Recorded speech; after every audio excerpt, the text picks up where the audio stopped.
911. We think our daughter's missing. 911, what's your emergency?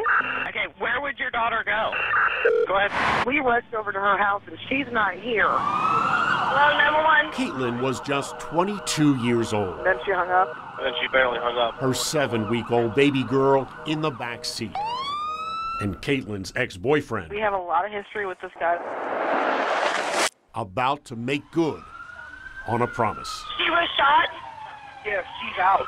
Okay, She shot her at least 5 times. Oh, he shot her 5 times. You saw him shoot her.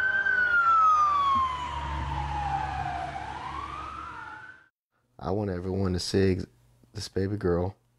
I want them to know that her mother could have been here. If it wouldn't have been for multiple failures of police agencies and people just continually looking the other way. Looking the other way, time and time again. Our investigation found the path Dakota Stegall pursued for years was as deadly as the road he traveled last March, when finally striking again for the last time. So the day I die, I will carry in my heart that my baby got horrifically murdered for no reason. Kaitlyn's father now has custody. Stegall committed suicide, but we found a pattern of violence allowed to continue for more than 2 full years. Who's trying to kill you? Kaitlyn first calls for help November 2014. My ex-boyfriend tried to stab himself and he was had me down on the ground trying to stab me also. Stegall left behind his blood-soaked sweatshirt and a terrified Kaitlyn. What's your name, honey? Kaitlyn. Kaitlyn? Yeah.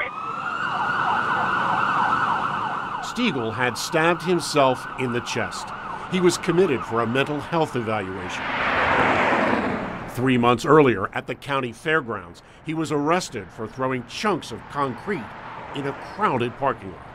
But Stegall's explosive temper would surface again and again. Almost certainly. I mean, there's been many threats from Dakota on Kate's life. Kaitlyn's aunt remembers one of them. I'm going to make you lose your job, then I'm going to kill you, and then I'm going to kill myself and I'll be done.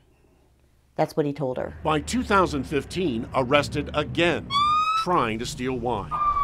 Then, a few months later, Stegall explodes again in a drunken rage, punching Kaitlyn in the left eye.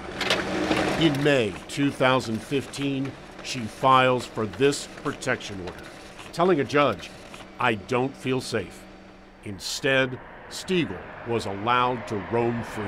The warrant never served. Records show deputies made only 4 tries, then gave up.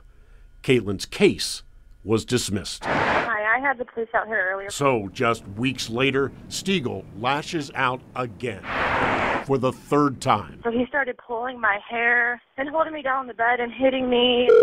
Over the next 10 months, Kaitlyn called 911 repeatedly. He attacked me in front of my 14-year-old sister. Even her mother called. She's tired of calling the cops because they told her if she called them again, she would get charged with disorderly conduct or something. That's right. A 4-time victim of domestic violence now fears police will arrest her. We're just afraid that something's going to happen. And it did. It's now January 2016. He was threatening to kill her and himself. Kaitlyn calls 911, but hangs up.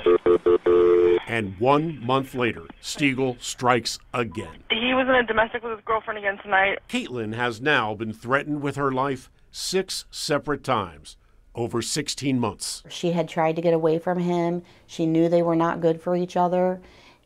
But at the same time, she was still trying to be a friend to him because he did threaten to commit suicide multiple times. Then, 2 weeks later, Stegall sends Kaitlyn a series of threatening text messages. Her uncle calls police. I have got a guy that is claiming that he is on his way to kill my mother and grandmother. Stegall now claims he's outside. He claims that he has a gun and he is coming there to kill them. 3 days later, growing increasingly unstable, Stegall barricades himself inside his apartment. The press wants to commit suicide. But despite repeated threats and beatings, police, prosecutors, judges, and probation officers could not stop Stegall from striking again and again, until one night. Is the female still there with you? last March. Yeah, she's dead.